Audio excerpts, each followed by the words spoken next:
Assalamualaikum warahmatullahi wabarakatuh. Perkenalkan, saya Triyono, kelas 32A dari SMP Negeri 22 Surabaya. Pada video ini saya berbagi praktik baik implementasi 7 jurus BK Hebat, di mana saya memilih jurus 1 kenali potensi dan jurus 2 kelola emosi. Berikut video diseminasi praktik baik jurus BK Hebat. Tujuan pembelajaran khusus sebagai sarana untuk refleksi pribadi terhadap praktik pembelajaran yang telah dilakukan, serta wadah untuk saling memberikan masukan yang membangun antar sesama peserta. Assalamualaikum warahmatullahi wabarakatuh. Yang terhormat Ibu Kepala Sekolah, Ibu Disipati MPD selaku Kepala Sekolah SMP Negeri 22 Surabaya, dan yang mewakili Bapak Ibu Waka Staf SMP Negeri 22 Surabaya, dan yang kami banggakan Bapak Ibu Guru BK SMP Negeri 22 Surabaya dan Bapak Ibu mata pelajaran yang hari ini mengikuti kegiatan diseminasi, yaitu praktek baik. Dalam hal ini saya berbagi praktik baik implementasi 7 jurus guru BK Hebat atau 7 jurus BK Hebat, merupakan program dari Kementerian Pendidikan untuk meningkatkan program layanan dari bimbingan proses di sekolah.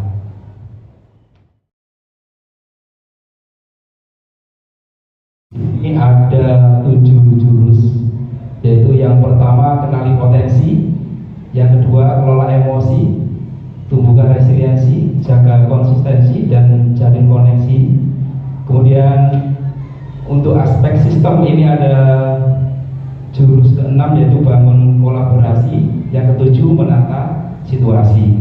Untuk memahami alur 7 jurus hebat, yang pertama kenali potensi. Ini kita akan mempelajari tentang asesmen minat bakat. Yang kelola emosi yang kita pelajari nanti adalah pembelajaran sosial emosional, ada 3 CP. Kemudian yang ketiga tumbuhkan resiliensi. Ini menumbuhkan daya latih siswa atau daya tahan atau ketahanan siswa terhadap masalah. Ini 3 CP. Kemudian jaga konsistensi. Ini memberi pembelajaran kepada didik mengenai kebiasaan berkesadaran selama 3 CP. Kemudian yang kelima, terus kelima ini jalin komunikasi empati. Kita nanti mempelajari atau memberikan pembelajaran kepada siswa tentang bagaimana berkomunikasi yang empatik selama 4 CP. Kemudian yang jurus ke-6, bangun kolaborasi. Di sini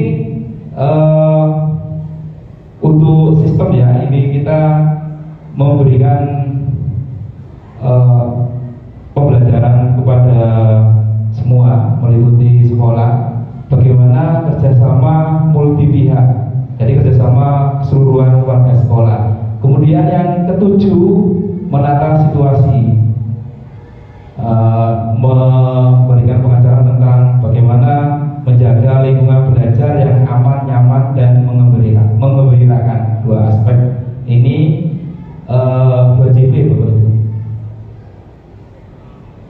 Untuk yang kita diseminasi di hari ini, nanti saya akan memberikan praktik baik tentang yang pertama kenali potensi, kemudian kelola emosi. Di sini di jurus 1 dan 2 ini, mengapa saya pilih, karena ini sangat relevan dengan sekolah kita di SMP Negeri 22 Surabaya. Untuk berikutnya kita lanjut ke jurus-jurus yang lain. Untuk sementara di pertemuan ini kita akan di 2 jurus ini aja.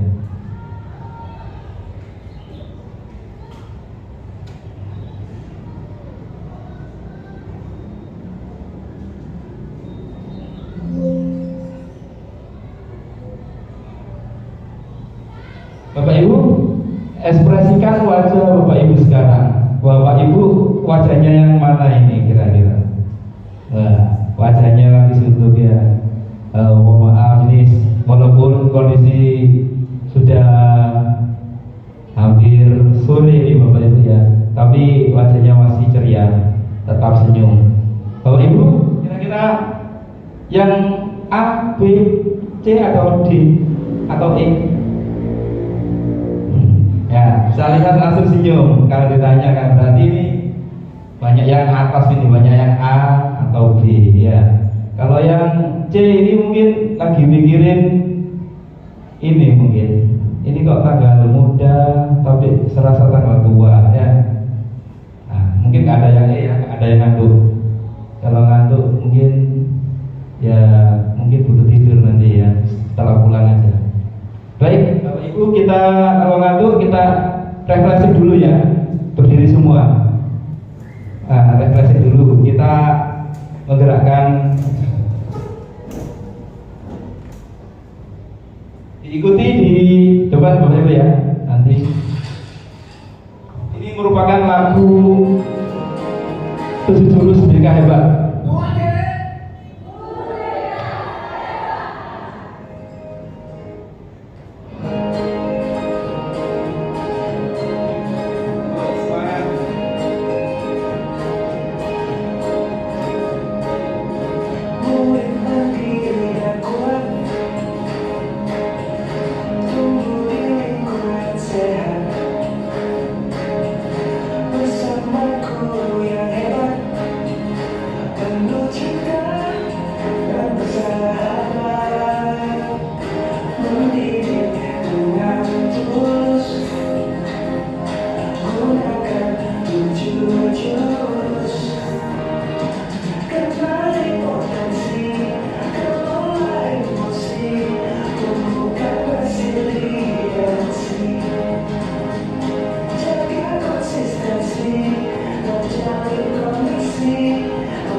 Itu ada Pak Bimo yang paling besar itu,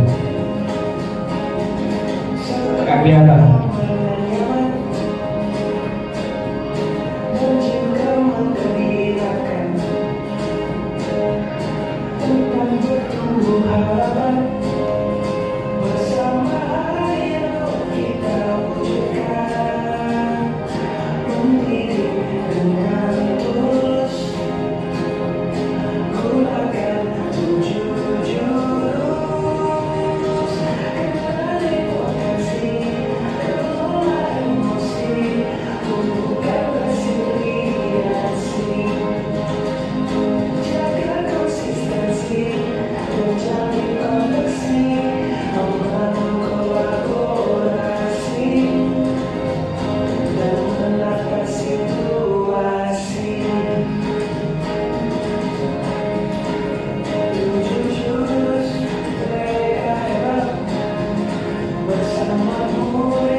Oke, tepuk tangan semua. Silakan. Terima kasih Bapak Ibu. Berarti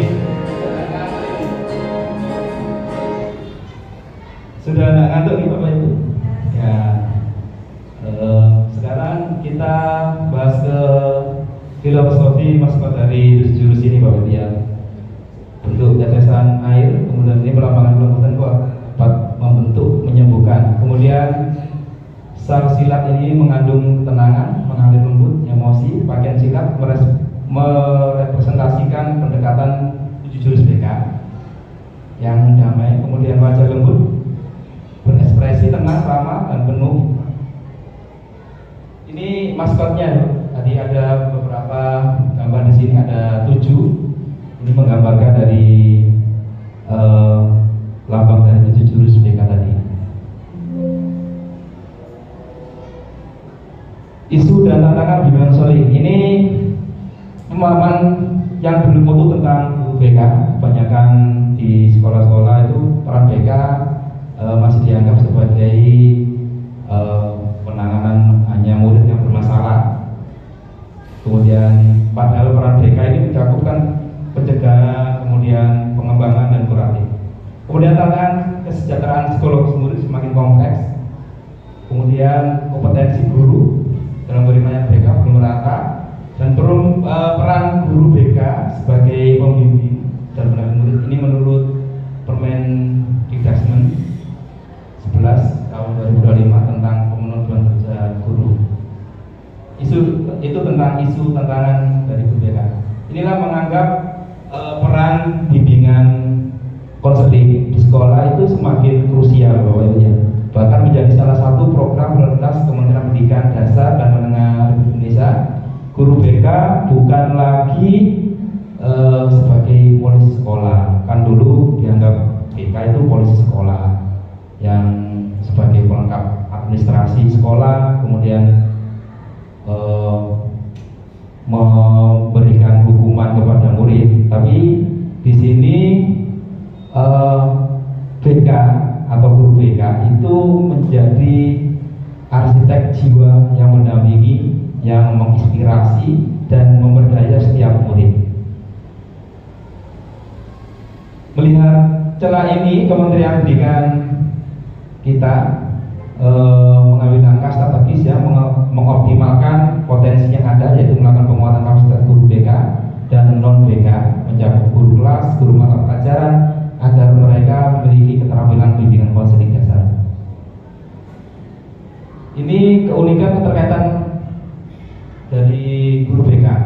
Tugas-tugas pendidik untuk mengembangkan murid secara utuh, tugas bersama harus dilaksanakan oleh guru, konselor, tenaga pendidikan, dan mitra kerja. Sementara itu masing-masing pihak tetap memiliki wilayah pelayanan khusus dalam mendukung realisasi diri dan pencapaian kompetensi murid.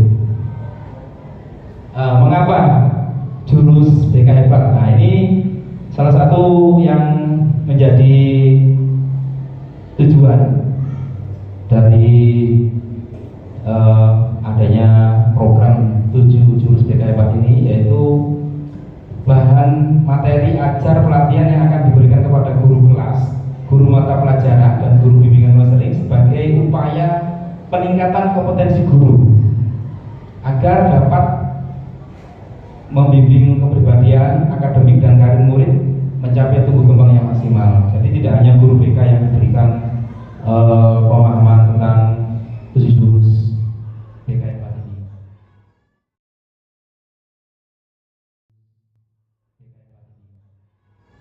Bapak Ibu, baik ya, kita di sini nanti masuk ke jurus 1 dulu. Yang pertama adalah kenali potensi. Di sini aktivitas ARKA, nanti kita yang pertama aktivitas ini kita mengasesmen menggunakan aplikasi. Bapak Ibu ya, mungkin di sini bawa HP semua ya. Kita buka HP, kemudian download aplikasi Aku Pintar. Bapak Ibu, diskusi menggali makna di balik permainan simulasi. Kemudian yang K, konsep, kita akan mengerjakan di aplikasi Aku Pintar, yaitu tentang kecerdasan majemuk, kemudian gaya belajar, kemudian pengenalan minat dan bakat. Kemudian kita aplikasikan aplikasi ya, praktik bimbingan membuat rencana kasus sesuai. Dibuka aplikasinya, dikerjakan untuk kecerdasan majemuk dulu, kemudian gaya belajar, kemudian di bakat minat. Mungkin saya kasih waktu berapa menit ini Bapak Ibu? Ya. Ada kesulitan menginstal aplikasi? Tidak ya, sudah semua sudah terinstall ya. Baik Bapak Ibu, sekarang dikerjakan dulu.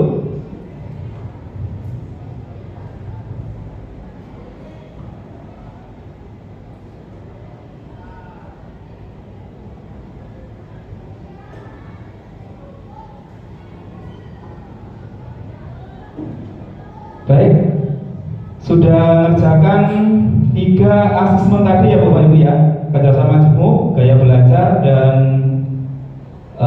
bakat minat. Di sini yang gaya belajarnya visual, angkat tangan. Yang auditori, ada yang kinestetik. Nanti kita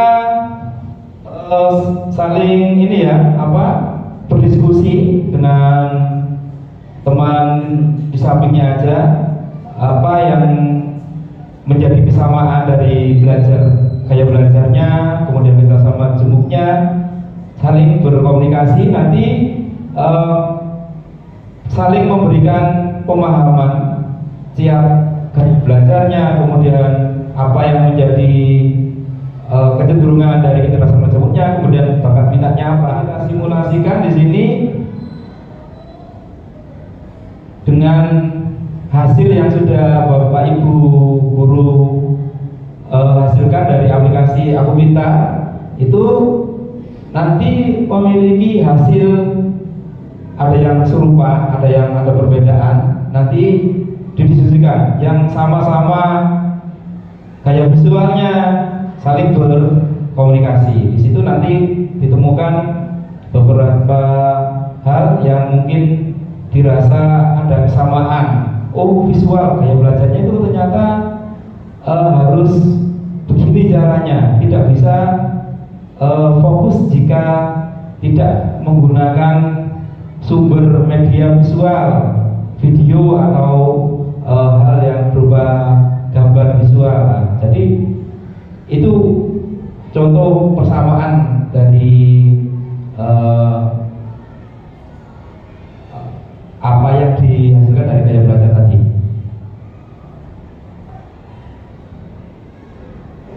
Kalau sudah didiskusikan di sini, potensi apa saja yang Anda kenali dari hasil asesmen menggunakan pedoman observasi, kemudian bagaimana hasil asesmen membantu Anda menjalani karir atau pekerjaan, apabila proses dilakukan pada murid, bagaimana Anda memanfaatkan hasil asesmen. Refleksi Bapak Ibu nanti bisa digunakan untuk bersama-sama untuk bahan diskusi.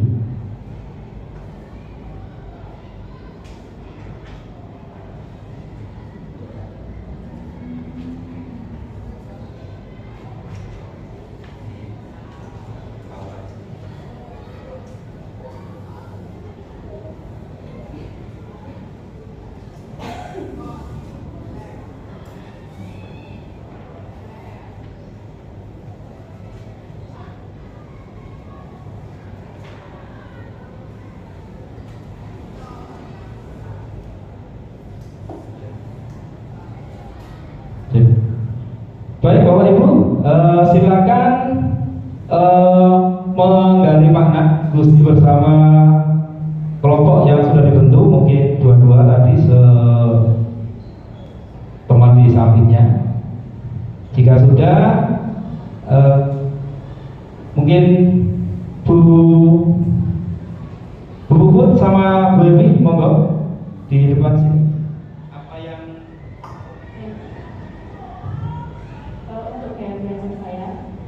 Visual, karena memang saya lebih senang belajar atau membaca jika ada gambar, misalnya gambar, diagram, matematik, seperti itu, atau yang lebih berwarna seperti itu.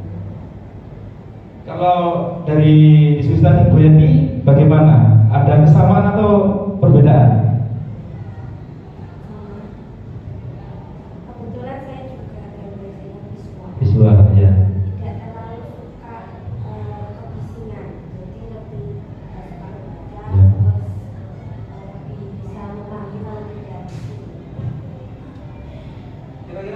Dari diskusi dengan Baby, ada nggak perbedaan? Kan sama-sama visualnya. Kira-kira ada perbedaan nggak di belajarnya yang sama-sama visual itu? Kira-kira tadi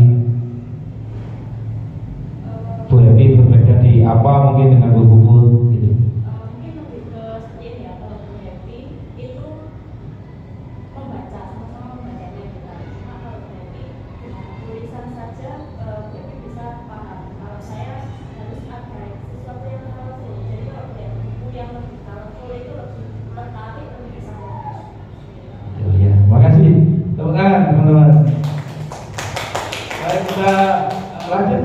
asesmen di sini. Yang pertama tadi yang Bapak Ibu sudah kerjakan, ya. Urgensi asesmen yang pertama mendeteksi kesenjangan antara potensi aktual dan potensi optimal murid. Indikator analisis gap melalui triangulasi data. Kemudian ada tes Holland Tracer, yaitu tentang minat tadi, bakat Bapak Ibu ya. Ini mencocokkan tentang karir berdasarkan kepribadian dari tes Holland Tracer ini ya. Ini rasanya ada kepanjangan, nanti kita itu. Kemudian multiple ini nanti mengidentifikasi model belajar yang unik. Nanti indikator pengukurannya ini profil kecerdasan berbasis 8 kategori Gartner. Kemudian gaya belajar ini penyesuaian strategi pembelajaran sesuai preferensi kognitif, dan ini hasil dari inventory gaya belajar siapa kita. Nanti Bapak Ibu bisa mengaplikasikan aplikasi gaya belajar itu ke murid. Jadi untuk mengenali gaya belajarnya lebih enak nanti di aplikasi, kemudian di hasilnya otomatis kita tidak perlu menganalisis secara keseluruhan, otomatis nanti analisisnya keluar dan Bapak Ibu tinggal minta pengiriman itu melalui gunakan Google Form. Jadi kita input datanya dari Google Form, minta data anak-anak, presentasinya berapa, kita input di Google di form, nanti hasilnya keluar presentasinya berapa dari anak yang isi. Karena di situ kan kita tidak bisa mengambil datanya, tapi harus meminta informasi ke anak-anak melalui Google Form, analisis di situ dan menggunakan tabulasi data di Excel. Nanti kita bisa mengetahui presentasi dalam kelas itu gaya belajar yang visual berapa, auditori berapa, biasanya berapa gitu. Jadi kita lebih memahami siswa untuk memberikan pembelajaran diferensiasi. Jadi secara diferensiasi konten maupun prosesnya nanti kita enak. Ini yang 3 gaya belajar tadi Bapak Ibu ya. Kemudian kecerdasan majemuk. Ini kita bisa gunakan ke anak-anak, kita berikan pemahaman. Jadi ada 8 kecerdasan majemuk ini. Tiap-tiap toko ini punya kecerdasan yang dominan di mana. Jadi setiap anak punya dominasi kecerdasan di mana. Biasanya ada dominasi ke 1 atau 2 atau 3 kecerdasan itu. Jadi tergantung dari skor. Kemudian mengenal potensi karir ini ada 6. Dengan menggunakan tes karir inklusi, murid dapat mengetahui tipe kepribadian karir, dapat diarahkan ke jalur karir sesuai dengan minat dan karakter. Ini ada praktik bimbingan mengenali potensi. Di sini nanti kita meminta setiap peserta didik untuk mencari membentuk kelompok kecil 3 orang, kemudian seorang berperan. Nah, kemudian kita rekap menggunakan ini lembar asesmen ini. Kita meminta anak-anak menuliskan nama, kemudian ekstranya, kemudian profesi yang di masa depan yang relevan menurut dia. Baik Bapak Ibu, di sesi jurusan ini kita sudah selesai ya. Selamat mereka, kamu sudah menguasai jurus pertama. Ini adalah kartu pertama dari 7 kartu yang sudah terkumpul. Ya, kita lanjut setelah break nanti kita lanjut ke jurus 2. Ya, Bapak Ibu sudah siap ya, Bapak Ibu, untuk jurus 2 nanti? Ya, baik, untuk kita break dulu sebentar.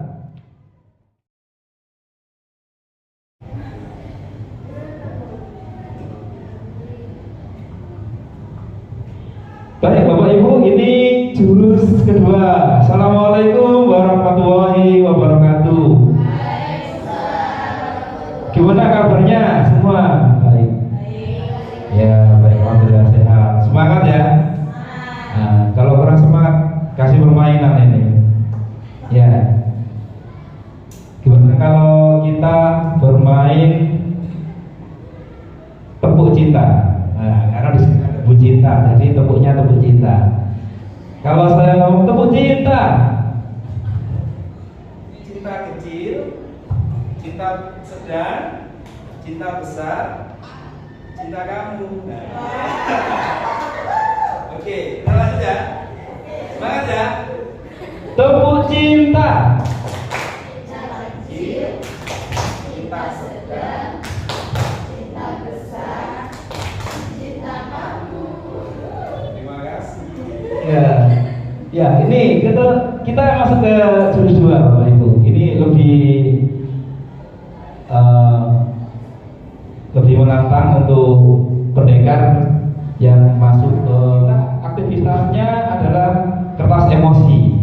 Nanti di meja Bapak Ibu ini ada kertas, Bapak Ibu ya.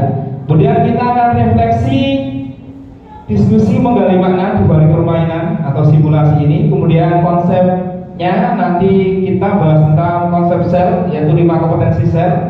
Kemudian EMC2 dalam pembelajaran sel, kolaborasi guru dengan guru BK dalam pengembangan kompetensi sel.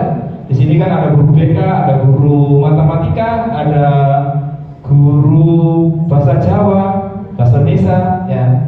Jadi kita berkolaborasi dalam memberikan pelayanan bimbingan, pelayanan pembelajaran ke anak-anak itu dengan mengembangkan kompetensi di sekolah. Insya Allah pembelajaran kita akan semakin lebih baik. Kemudian kompetensi kita masuk ke aktivitas ya. Kita masuk di jurus 2 ini. Selamat. Ini di jurus 2 ini adalah Gunung Merapi. Di sini kita akan belajar mengenai jurus kedua, yaitu kelola emosi. Kendalikan emosi agar tidak mengendalikan kita. Ya. Jadi harus kita mengendalikan emosi kita agar emosi kita tidak mengendalikan kita. Nah, ini ada permainan kertas. Bapak Ibu di depan itu ada kertas. Setiap peserta akan menerima satu lembar kertas. Fasilitator membacakan sebuah cerita. Kemudian peserta diminta merespon cerita tersebut melalui kertas. Jika merasa senang, kertas bisa begitu aja. Ya. Jika kesal, diremas. Jika merasa marah, bisa disobek-sobek, bisa itu terserah. Proses ini akan dilanjutkan hingga cerita selesai. Ya, ini ceritanya ini, Bapak Ibu.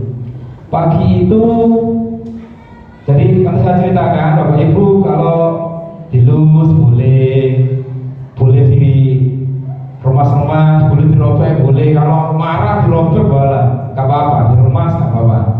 Ya, Bapak Ibu, pagi itu jenengan semua di sini itu anggap aja berangkat ke sekolah mengendarai sepeda motor.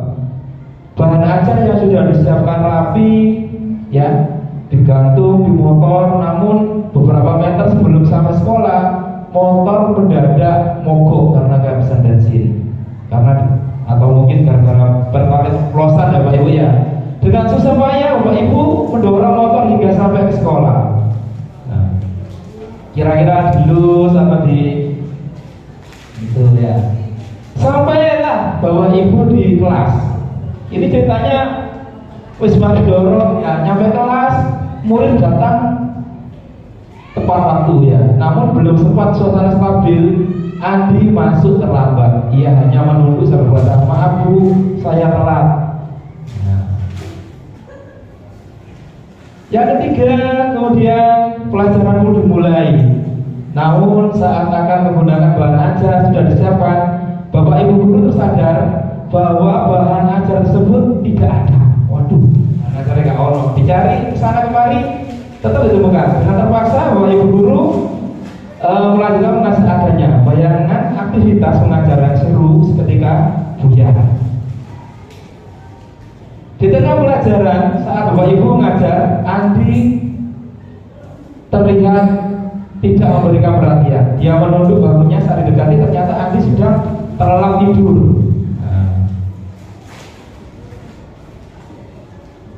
Kemudian paman Andi juga mengeluarkan sebuah bungkus dari tas. "Oh iya Pak, tadi di jalan saya menemukan bungkusan ini. Saya tadi cek isinya buku dan ada nama sekolah. Jadi saya bawa, siapa tahu ibu guru bisa mengembalikan pada muridnya." Bu guru melihatnya dan ternyata itu adalah bahan ajar yang tadi dicari-cari. Adik dan pamannya pun berpamitan. Ya. Kemudian Bapak Ibu kembali ke kelas dengan bahan ajar yang sudah kembali ya. Jadi menggunakan bahan persiapan dengan transjawa tadi, pelajaran pun berjalan dengan penuh kegembiraan. Ya, sekarang kita diskusi. Bapak Ibu, bagaimana kondisi kertas Bapak Ibu sekarang? Ini Bu Evi, separuh lungser. Bu Puput, waduh keren ini ya. Bu Cinta lecet plus robek ini ya. Wah, semangat ini. Ini lumayan separuh. Ini lumayan. Ini tengahnya sudah yang lucut ini. Ini Bu Safira sampai robek-robek ini ya. Enggak dimakan ini Bu tadi. Ini cuma dimakan ya Mbak Ibu. Jadi mungkin Bu Safira silakan coba.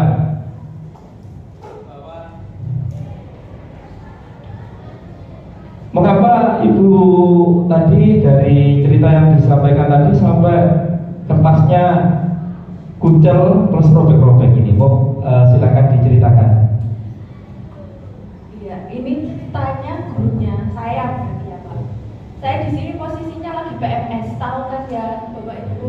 Kalau guru perempuan lagi PMS itu bagaimana? Kan gampang sensitif. Nah, dari awal mau berangkat sekolah kok kehabisan bensin, itu masih marah tapi sedikit.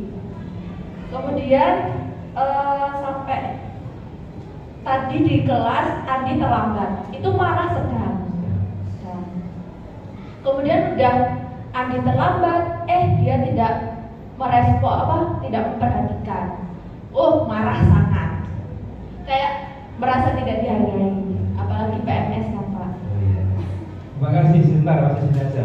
Sekarang Bapak mungkin disampaikan ke depan sini. Masih kertasnya masih bagus sebenarnya.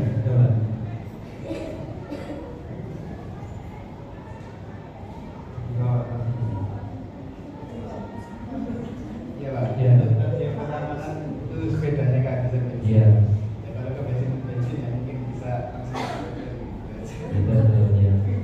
Jadi lebih dilus-lus ya tadi kertasnya ya, nggak ada itu. Di sini mungkin banyak beberapa yang kertasnya belum masih nggak utuh ya, banyak yang. Tapi ketika sudah sampai sekolah itu kan saya hitungannya telat ya Pak, soalnya menuntun sepeda. Tapi kalau ada murid yang lebih telat daripada saya gitu, tadi agak kesal sedikit. Terus lanjut ternyata kok di kelas murid yang telat itu tidak mendengarkan. Jadi saya lihat juga. Sebentar ya untuk dari makna ini, dari permainan atau diskusi yang sudah disampaikan tadi, apakah Bapak Ibu merasa menyesal dengan apa yang sudah dilakukan pada kertas? Kira-kira dari bentuk kertasnya ini gak bisa buat nulis ya, ini nanti kan mau nulis lagi, kertasnya kayak gini gimana? Mungkin apa menurut Ibu Safira ini? Kalau saya jujur melihat cerita yang terakhir, ketika tadi kehilangan bahan ajarnya, kemudian pamannya menemukan lagi, itu saya gak menyesal. Ternyata ya masih ada istilahnya masih ada berkah. Makanya ini tadi sudah lecet, sudah saya sobek-sobek, saya kembalikan lagi Pak. Setrika itu lagi. Iya, saya lulus lagi walaupun tidak bisa kembali seperti semula. Dari sini Bapak Ibu ya, tadi kan ceritanya kemarahan. Kemudian di akhir cerita itu kan ternyata ada sisi baik dari kronologis atau ceritanya tadi. Jadi Bu Safira, ternyata sudah terlambat ya, karena sudah membuat kertas ini sampai hancur. Ibarat kertas ini adalah kemarahan kita Bapak Ibu, emosi kita. Emosi kita ketika waktu kita marah itu kan sulit dikendalikan, dan sulit dikembalikan lagi. Anggap saja ini mungkin murid kita, Bapak Ibu ya. Bagaimana seharusnya kita bersikap?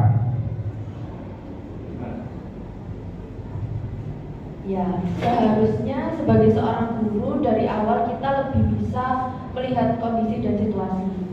Marah, kesal, kecewa itu pasti, tapi tidak boleh sampai kemarahan itu membekas atau berdampak bagi siswa gitu. Karena seperti kertas ini, emosi yang sudah kita lontarkan atau sudah kita berikan kepada siswa itu akan menjadi ingatan bagi siswa itu sendiri dan akan membekas. Tepuk tangan untuk Bu Safira. Terima kasih Bu Safira, silakan duduk sama Pak.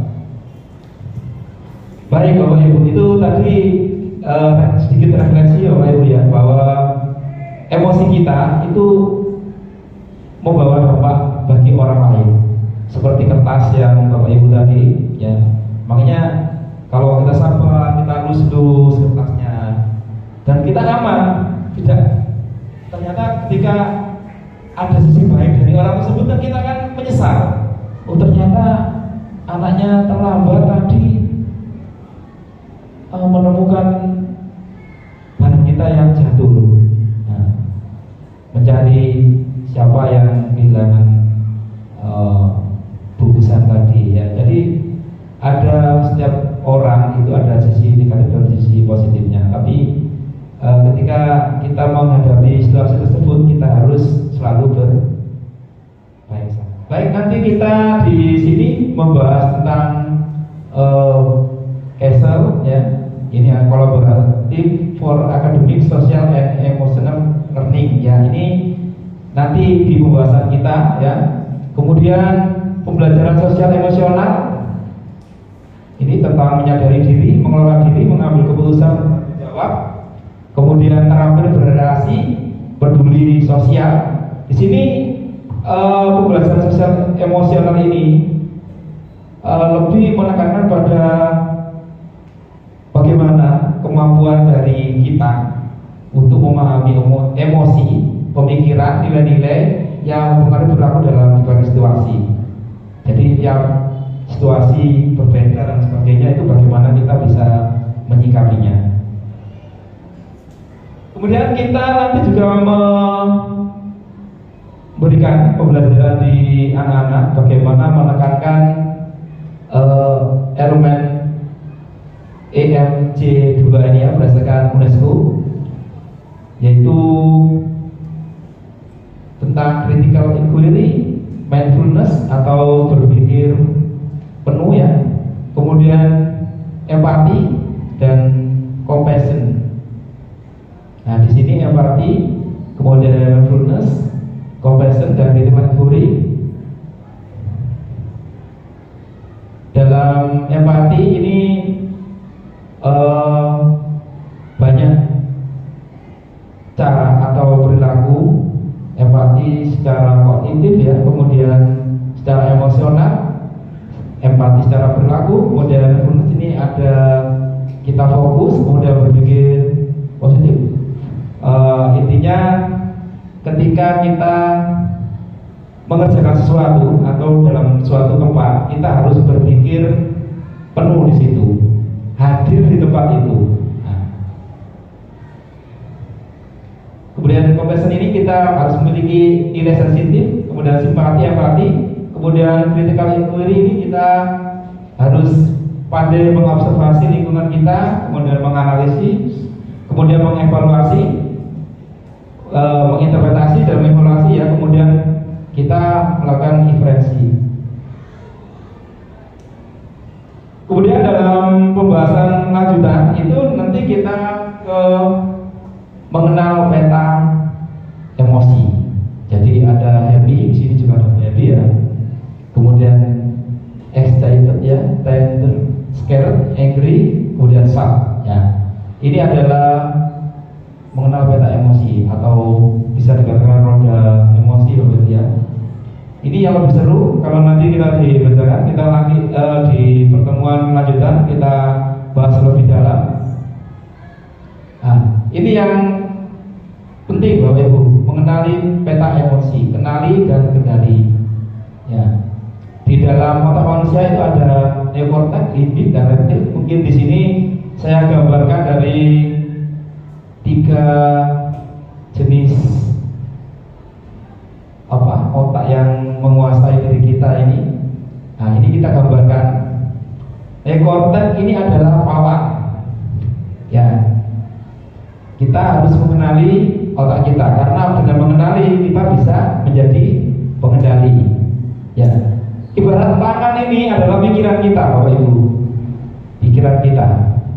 Kalau posisi gini, ini berarti kita neokortex. Neokortex itu pawang.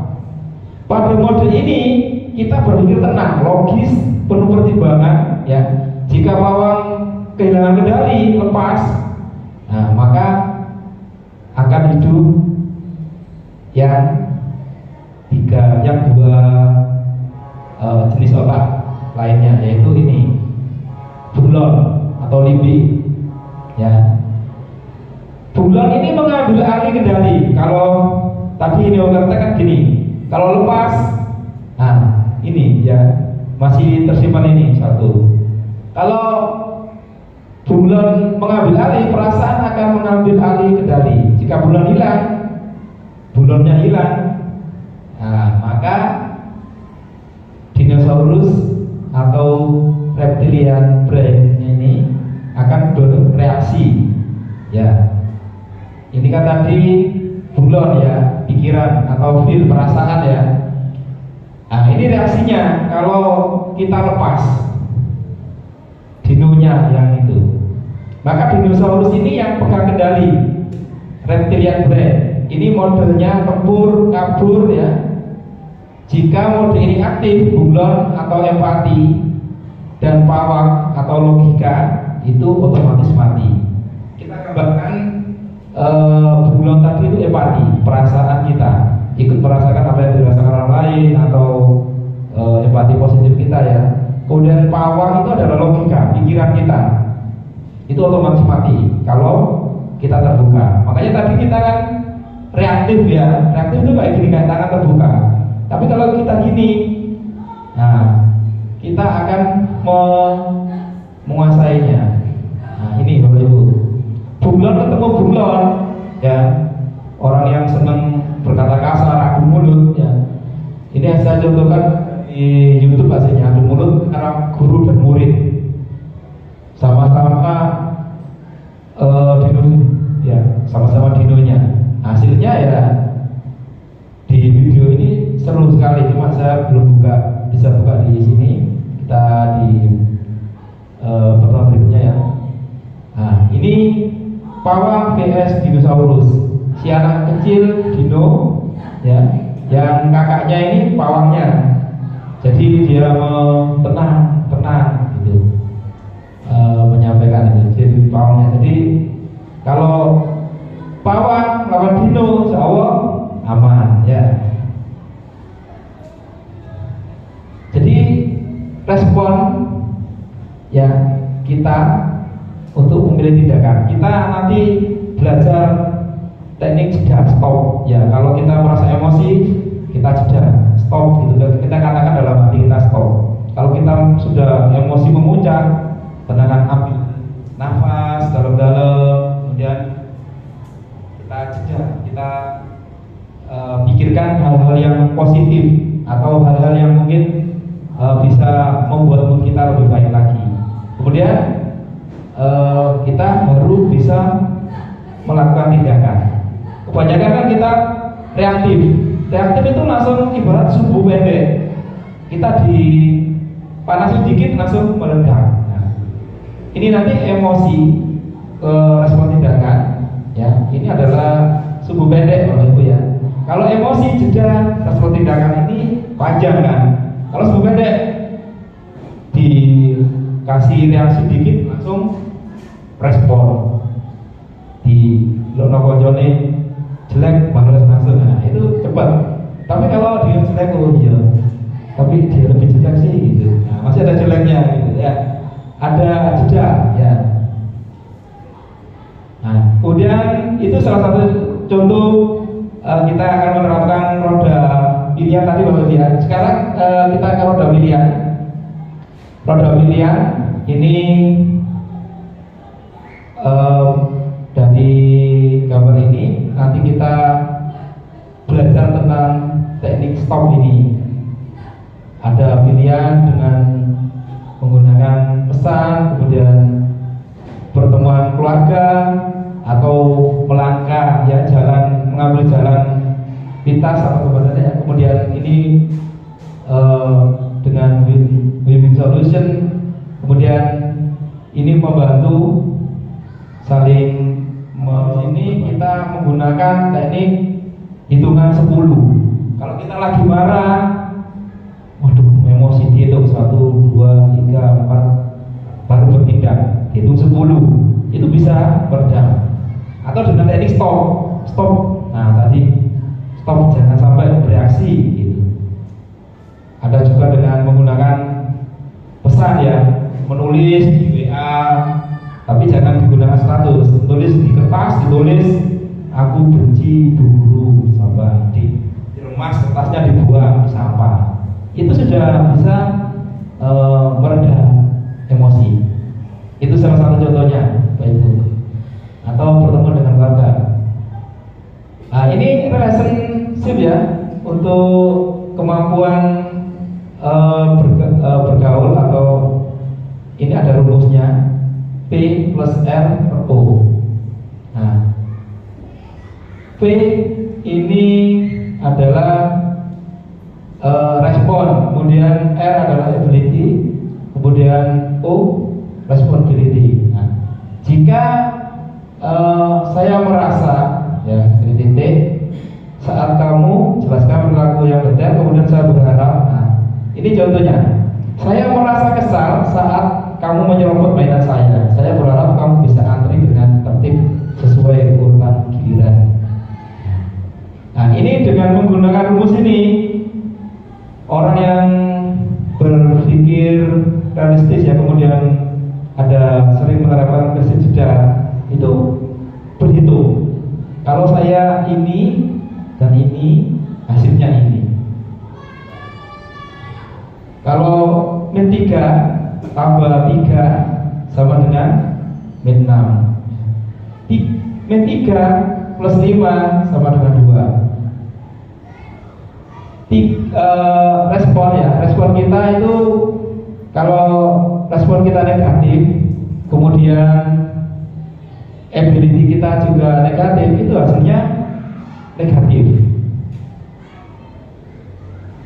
Jadi kalau respon kita ini ya negatif dan ability kita positif, nilainya 5 itu ya, nanti kan hasilnya masih plus.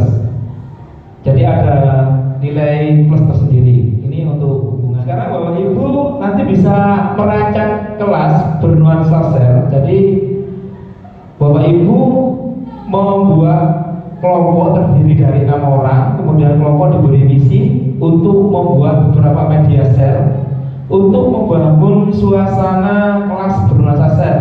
Kemudian panitia akan berikan beberapa alat seperti kertas, karton ya, untuk membuat